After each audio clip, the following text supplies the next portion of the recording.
আজকে আম্মুর ফেভারিট পাতিলে হচ্ছে আমি আজকে আমার ফেভারিট তরকারি দেখাবো।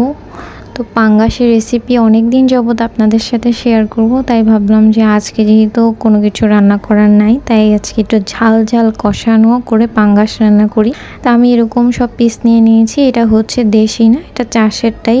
চাষের এই সাইজের পাঙ্গাসটা আম্মু যার কাছ থেকে আনে, ওই আঙ্কেলটার হচ্ছে সব সময় পাঙ্গাস অনেক ভালো হয়, বা বাসার থেকে নিলে হচ্ছে গন্ধ বলে, তাই আম্মু ওই আঙ্কেলটার থেকেই হচ্ছে সব সময় পাঙ্গাস আনে। তো এখানে হচ্ছে পেঁয়াজটা লাল লাল হওয়ার পর আমি 2 চামচ মরিচের গুঁড়া, 1 চামচ হলুদের গুঁড়া আর 2 চামচ হচ্ছে ধনিয়া গুঁড়া দিয়ে তারপর এখন এটাকে কষিয়ে নিব।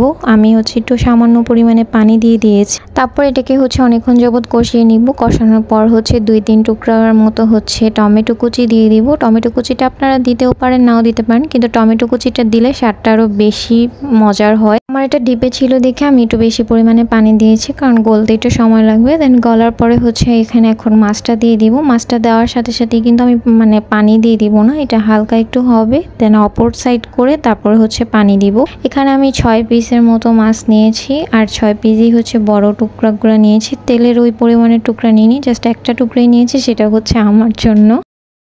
এই তো কষানো হয়ে গিয়েছে। এখন আমি হচ্ছে পরিমাণ মতো পানি দিয়ে 5 মিনিটের জন্য ঢেকে দিব। 5 মিনিটেই ঢাকবেন, এর বেশি ঢাকবেন না, তাহলে হচ্ছে মাছ গলে যাবে।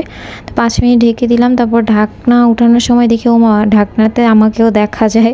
তারপরে যে মাখা মাখা পানিটা হলে এখন হচ্ছে কাঁচামরিচ দিয়ে দিব, আর সাথে হচ্ছে জিরা ফাঁকি দিয়ে দিব। সাথে আমি হচ্ছে ধনিয়া কুচি দিয়েছিলাম, তো ওইটা আমার ভিডিও করতে মনে নাই। তো এই তো হয়ে গিয়েছে আমার পাঙ্গাসের রেসিপি। আমার ফ্যামিলির সবাই বলে আমার এই পাঙ্গাসের রেসিপি নাকি অনেক মজা হয়। তো আপনারা ট্রাই করে থাকলে আমাকে কমেন্টে জানাবেন।